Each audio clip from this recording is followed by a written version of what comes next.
시청하시기 전에 STV 상생방송 구독과 좋아요 눌러주세요.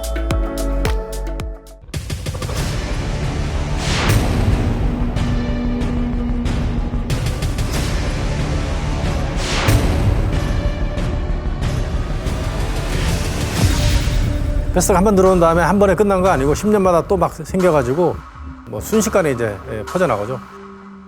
이 도표를 보시면은 14세기 초반에 이렇게 패스트가 발생하면서 인구가 거의 절반으로 줄어들고 그 패스트 이전에 그 인구로 돌아오기까지 200년이 걸린다는 거를 나타내 주는 거죠.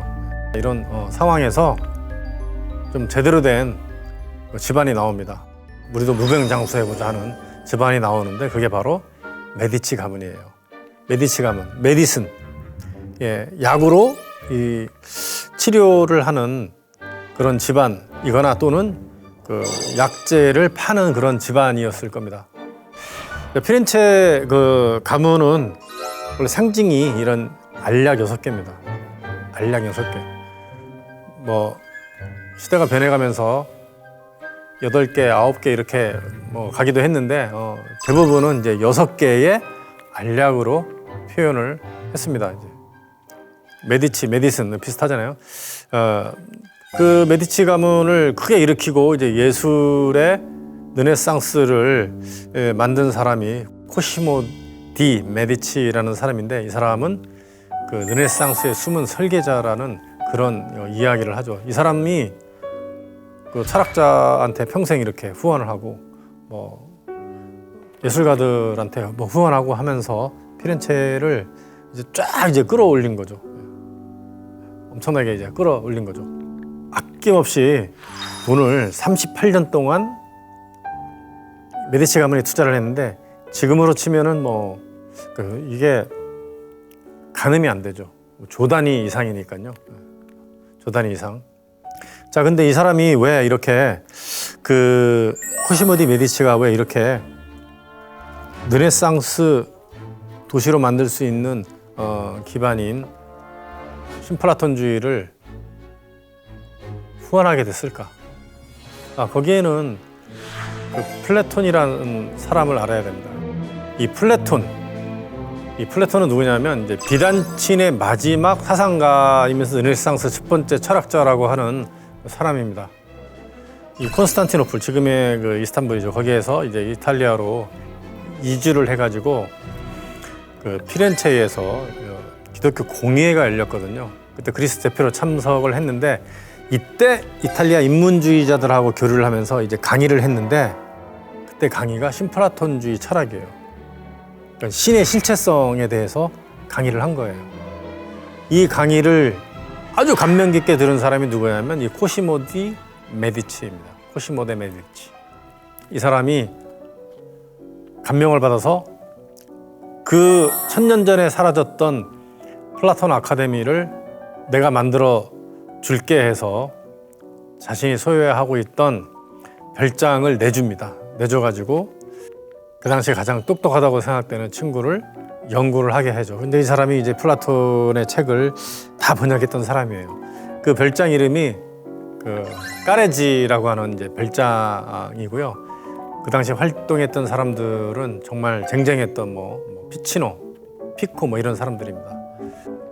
그 다음에 이제 미켈란젤로라든가 레오나르도 다빈치라든가 이런 사람들을 그 끌어들여다가 이제 예술의 도시로 만든 코시모 데 메디치의 손자도 이 신플라톤주의 공부를 했습니다. 그 사람이 로렌조 데 메디치인데 이 사람도 엄청나게 유명한 사람이죠. 이 사람의 아들 2명이 교황이 됐어요. 교황. 그래서 플라톤 아카데미를 만들었지만 실제적으로는 이제 신플라톤주의 아카데미를 만든 것이고 신플라톤주의를 연구를 했던 것이죠. 그리고 이제 르네상스 시대에는 이 신플라톤주의가 어떤 정도까지 그 영향을 미치냐면 인간은 신에게까지 도달할 수 있는 소우주로 본 거예요.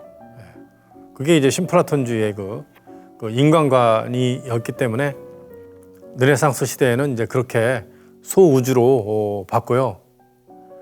그리고 인간을 우주의 중심으로 둡니다. 그러니까 인간의 시대가 온 거죠. 그 인간 중심으로 모든 것을 생각하는 이런 시대가 이제 온 겁니다. 그래서 인간의 존엄성에 맞는 그런 문화가 르네상스이기 때문에 그 시기에 딱 맞는 이런 뭐 사상이었다 이렇게 얘기를 하는 거죠. 그리고 그 피렌체에 있는 이 분위기는 어떤 분위기였냐면 뭐 동방정교 뭐 서방 뭐 캐톨릭 뭐 이런 거에 구애를 안 받았어요. 뭐 이슬람의 그 문화 이런 거에 구애 안 받고 마음대로 가져다가 연구를 할 수 있는 뭐 마치 지금과 비슷한 그런 그 분위기를 만들어 줬기 때문에 이게 또 가능했습니다. 예. 근데 재미난 것은 이 피렌체의 르네상스 시대에 맞춰서 우리나라에도 거의 뭐 르네상스 시대가 옵니다. 세종대왕께서 그 훈민정음을 반포하던 시기가 1446년 이제 15세기 그 유럽의 르네상스 시기와 맞습니다. 세종대왕 같은 경우에는 이 문화의 왕이죠. 굉장히 유명한 문화의 왕이죠. 장영실 같은 사람 보세요. 이 사람은 뭐 노비의 출신인데 이렇게 기술이 좋아서 다 끌어들이고 하잖아요. 이탈리아도 이제 그런 그 분위기였습니다. 그러니까 마르실리오 피치노라는 사람이 피렌체 아카데미를 이끌면서 르네상스를 만들어 나간 그 대표적인 사람 중에 한 사람인데 뭐 이 사람은 그냥 평범한 사람이 아닙니다. 의사였고요. 채식주의자였고 카톨릭 신부였고 점성술사였고 그러니까 여러 가지 학문을 공부했던 사람입니다. 그래서 이 사람은 이제 플라토닉 사랑이라는 그런 플라토닉 러브죠. 그런 용어를 이제 만들어내기도 했습니다. 그래서 이 사람이 또 얘기하는 거는 그거예요. 이 사람도 이제 수행을 많이 했기 때문에 뭐라고 얘기하냐면 이 사람이 책 플라톤적 신학에서 회귀를 하려면 신과 합의를 되려면 육체에서 이제 영혼과 예직의 신으로 이르는 상승 과정을 거쳐야 된다라고 이렇게 서술을 쭉 했죠. 이 사람이 특이한 거는 뭐냐면 이 신플라톤주의 철학하고 이제 기독교는 이제 상반된 그런 것이었는데 이 사람은 합쳐보려고 했던 거예요. 그러니까 이제 르네상스가 이제 그렇게 할 수 있는 분위기였기 때문에 합쳐보려고 했던 것이죠. 그리고 이 사람이 그 이야기한 그 미론, 미학론이죠. 그 다음에 사랑론이 있는데 되게 유명합니다. 플라토닉 사랑이라는 말이 이 사람이 얘기한 사랑이 이거거든요. 자, 근극이 실체인이 일자에서 하강해서 이 진행을 해서 이 다자가 만들어지는데 이 다자는 이 근원자, 이 일자의 완전성을 감각적, 지성적으로 이렇게 드러난 현현이다. 드러난 것이다. 그러니까 신의 모습이 드러난 것이 그 다자다. 그러니까 자연의 그 모습이다. 이렇게 얘기를 하고 그게 아름다움이다. 얘기하는 거예요. 그게 아름다움이다.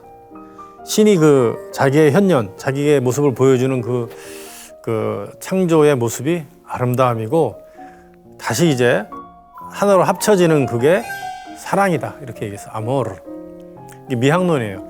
그래서 이 미술 작품들에 보면 이 내용들을 적용해서 그 당시 르네상스 화가나 이런 사람들은 피렌체 메디치 가문 밑에 있었기 때문에 이 사람들이 그런 교육을 다 받았거든요. 신플라톤주의 교육을 받았기 때문에 이 두 가지 내용이 접목된 그런 그림들이 이제 많이 나옵니다. 그래서 아모르를 통해서 아모르가 이제 회귀라고 했잖아요. 아모르를 통해서 이루어지는 신과 피조물 간의 이제 결합의 상징이 바로 빛이다.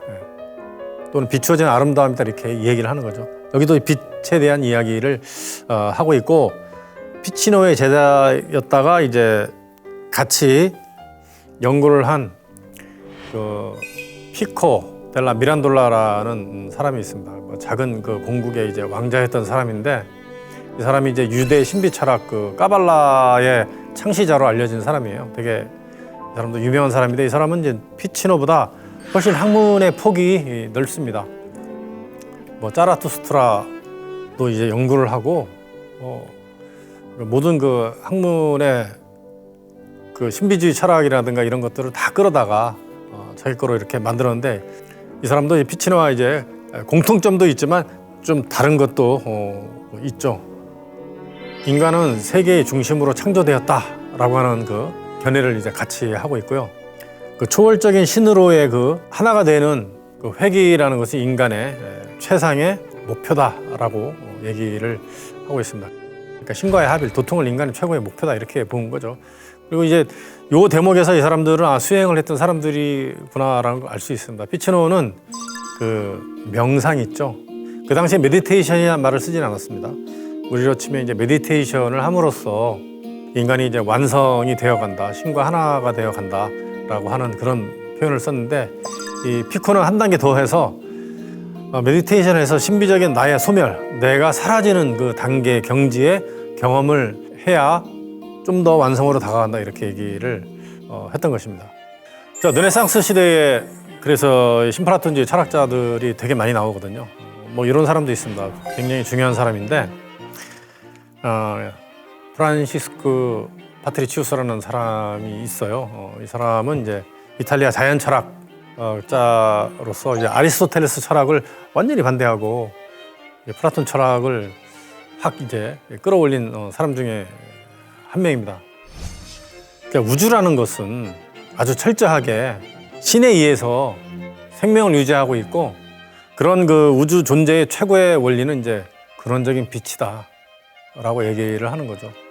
자, 모든 것에 빛이 있다라고 이렇게 얘기하는 것에 어둠이라는 건 존재하면 안 된다라고 하는 그 이야기를 하는 사람이죠. 원래부터 이제 빛이 존재해 왔기 때문에 이 사람은 이제 플라톤의 이원론을 배격하고 플라톤주의 사상인 그 범신론적인 그 이론론의 방향으로 이렇게 사상을 이제 돌려놓은 사람입니다. 그래서 16세기는 범신론적 이론론의 시대가 돼 가고, 그 사람의 영향을 받은 사람들이 이제 많이 나옵니다.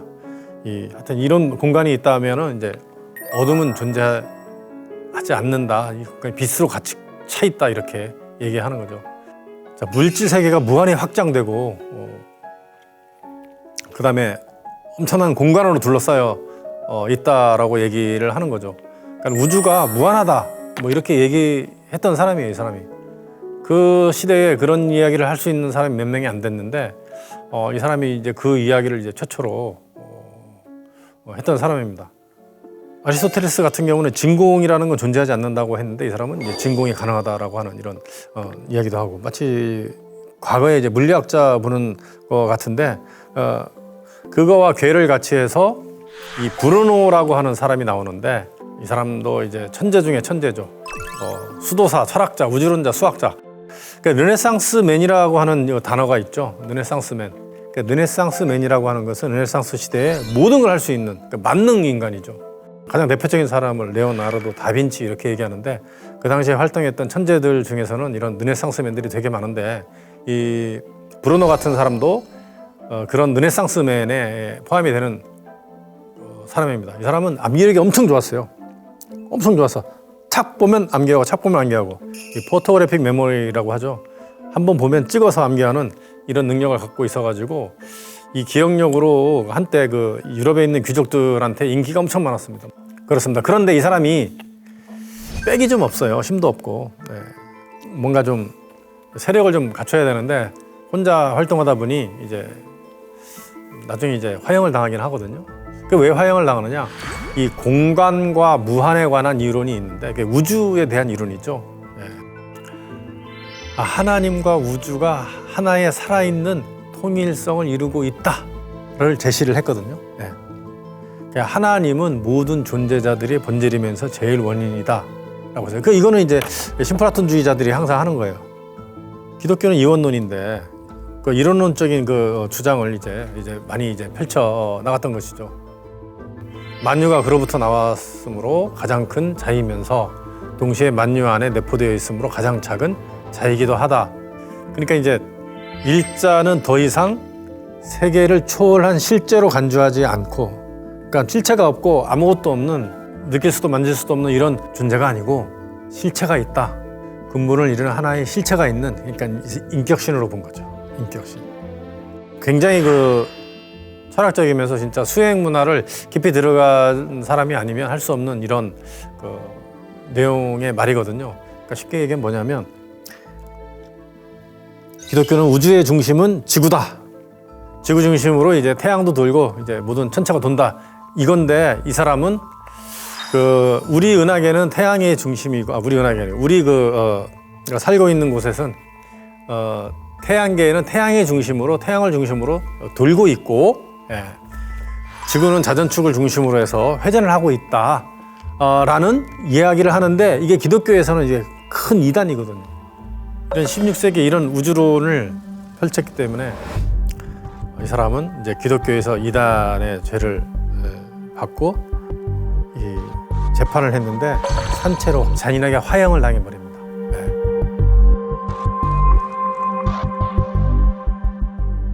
자, 코시모 디 메디치의 손자인 위대한 로렌조 데 메디치가 있습니다. 이 사람은 이제 코가 이렇게 어릴 때 하여튼 부러져가지고 이렇게 삐뚤어졌어요. 이제 보시면은 이렇게 코가 조금 안 좋은 모습을 하고 있는데 미켈란젤로나 레오나르도 다빈치라든가 이런 사람들을 밑에 둬가지고 이제 훈련시키고 했죠. 산드로 보티첼리 같은 사람도 마찬가지고요. 완전히 가족처럼 지내고 했습니다.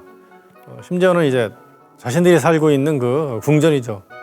메디치 궁전, 팔라조 메디치라고 하는데 팔라토 메디치에서 이렇게 재워주고 먹여주고 했던 사람입니다. 이 사람이 얼마나 똑똑하냐면 아들 2명을 교황을 만들었어요. 레오 10세하고 이제 클레멘스 7세. 대단한 사람이죠. 그 당시에 교황이 권력이 최고였잖아요. 자, 그러면서 이 르네상스 시대의 이 신플라톤주의 철학을 바탕으로 해서 예술을 발전시켜 나가는데 그중에 대표적으로 상징, 알레고리, 원근법 이런 거예요. 이 원근법이라는 것은 오래됐습니다. 왜냐하면 로마 시대에 있었는데 이 브루넬로스키라고 하는 대단히 유명한 이제 건축가죠. 이 사람이 부활을 시켰고 그 제자 또는 친구들한테 이렇게 전해주죠. 알레고리는 서두에서 조금 이야기를 했는데 비유를 해서 얘기하는 거예요. 원래 뜻을 숨기고 비유를 해서 얘기를 하는 거죠. 직접적으로 표현하는 것도 아니고. 그래서 알레고리라는 건 다르게 표현하다라고 하는 그 그리스어에서 이제 나온 것인데 이 단어가 엄청 많이 등장해요. 알레고리. 이서부화나 우리나라 속담 같은 그런 내용들이 다 알레고리예요. 근데 이런 것들을 신플라톤주의적인 철학과 아니면 이제 피치노의 그 어떤 미학 이론 이런 거를 바탕으로 해서 그 당시 사람들은 그림을 그렸어요. 그래서 해석이 안 됩니다. 왜냐하면 정확하게 이 화가가 이 그림을 그려서 그 해설을 남겨놔야 되는데 안 왔기 때문에 플라톤 철학을 모르는 사람들이 저거를 봤을 때는 저게 뭐야? 라고 하는 거죠. 아무런 의미가 없어 보이는데 또는 남들이 해놓은 것을 남들이 해석해 놓은 것을 보고 그런가 보다 하는데 정확하게 알면은 여러 가지 뜻으로 해석이 가능합니다. 이 사진은 이제 피렌체 우피치 미술관에 갔을 때 보티첼리의 프리마베라를 배경으로 해서 그냥 찍은 사진이고요. 프리마베라는 프리마 첫 번째, 베라는 초록이에요. 그러니까 이제 봄이라는 뜻인데 이거는 미켈란젤로의 제자인 조르주 바사리가 그냥 갖다 붙인 건데 만약에 제가 저 제목을 붙인다면 저는 호흡이라고 붙이겠어요. 호흡. 예, 저기 오렌지 정원에 9명의 그 신이 등장합니다. 6명의 여신과 2명의 이제 남신이 등장을 하게 되죠. 그 상태만 그냥 얘기하면 그래요. 이야기 오른쪽에서 왼쪽으로 이렇게 이야기를 해야 됩니다. 맨 오른쪽에 보면 서풍의 신 제피로스가 후 하고 3월에 매서운 바람을 불고 있고 그다음 님프 클로리스 영원한 생명을 갖는 봄의 여신으로 변하고 그 이외에도 비너스가 나오고 큐피드가 나오고 3여신이 나오고요. 그다음에 칼을 찬 머큐리가 구름을 나무막대기로 이렇게 헤치고 있는 그런 모습도 있습니다. 아니면 구름을 만드는 모습이라고 얘기하기도 하고요. 지금은 이제 퇴색이 많이 됐기 때문에 구별하는데 좀 어려움이 있다고 하는데 아주 예전에는 저렇게 200종류의 식물을 그렸다는 것을 확인했다고 합니다. 일반적인 해석은 이거예요. 피렌체에서 서풍이 불면 봄이 온다라고 합니다. 그래서 서풍을 타고 동방무역을 해서 크게 돼서 르네상스를 주도를 해서 피렌체 시대가 봄처럼 활짝 피었다라는 그런 의미래요. 그래서 3월에 봄바람이 불면 꽃이 피고 그 4월에 여신 비너스가 그 축제 같은 것을 주제를 하고 또 로마의 달력으로 5월에 신 머큐리가 마지막에 구름을 쫓아내고 또는 구름을 만들고 하는 과정이 계속 반복이 되는 거죠. 자, 이 그림에서 가장 특이한 건 뭐냐면 이 비너스의 뒷면에 머틀덤블이라고 하는데 머틀덤블이 허파 모양으로 이렇게 그려져 있습니다. 인체의 허파 모양하고 비슷하게 되어 있습니다. 네, 이거는 호흡을 나타내는 겁니다. 원래 인간이 창조된 생명의 그 순환을 기념하고 있다 이렇게 이야기를 하고 있거든요. 그래서 이 숨겨진 알레고리는 뭐냐면 신성한 바람, 생명의 숨결에는 시작도 끝도 없다인데 이 그림을 이렇게 돌 말면은 3월의 봄에서 시작돼 가지고 이제 5월에서 이렇게 끝나는데 다시 3월에서부터 5월로 넘어가는데 이게 생명의 숨결이 계속 불어져서 연결이 된다라고 이야기를 하고 있습니다. 근데 가을 겨울은 왜 없냐? 가을 겨울은 표현을 안 한답니다. 가을 겨울은 이 연결을 보여주는 것이죠. 그러니까 허파와 비너스는 이제 사랑을 뜻하잖아요. 그래서 아름다움은 일자가 사물에 완벽하게 감각적으로 나타난 현현이고, 그러니까 지금 이제 아름다운 모습을 보여주는데 사랑은 일자로의 그 회귀인데 이걸 어떻게 회귀를 하느냐? 호흡을 통해서, 호흡을 통한 일자와의 합의를 의미한다 라는 해석이 됩니다. 굉장히 어려운 말이죠. 어려운 말이죠. 그러니까 이제 생명의 순환인데 생명이 연결이 되려면 호흡을 해야 되잖아요. 호흡을. 호흡 얘기를 하는 거예요. 그러니까 이렇게 다양한 해석이 나오기 때문에 이 그림에 대한 해석에 정답은 없습니다만 이 그림을 보려고 엄청 오는 거죠. 그러니까 저 그림은 사실은 이제 메디치 가문의 한 일원이 결혼식을 할 때 그 선물로 제작을 한 그림이고요. 또 보티첼리가 그린 비너스의 탄생도 마찬가지예요. 이 왼쪽에는 이제 제피로스, 서풍의 신이 그 숨결에 의해서 비너스를 탄생을 시키는 것이고, 오른쪽에 있는 이제 요정은 이렇게 어떤 천을 갖다 주면서 몸을 감싸려고 하는데, 저 요정의 천을 들고 있는 이 모습은 뭐냐면 그 비너스에게 허파의 모습으로 호흡을 할 수 있는 기관을 주는 거예요. 원래 신성한 바람이나 숨결에 의해서 이제 생성된 생명의 순환을 우화적으로 기념하는 것으로 이것도 그렇게 표현을 했다 이렇게 얘기를 합니다. 그래서 보티첼리의 경우에는 심팔라톤주의적인 사랑의 개념을 비너스 형태로 표현을 한 거죠. 비너스는 이제 사랑을 상징을 하기 때문에 그렇습니다. 그래서 이제 플라톤 아카데미 사람들, 심팔라톤주의 했던 사람들은 그 비너스를 인간에게 지적인 사랑을 불어넣는 천상의 여신으로 표현을 했다고 하죠.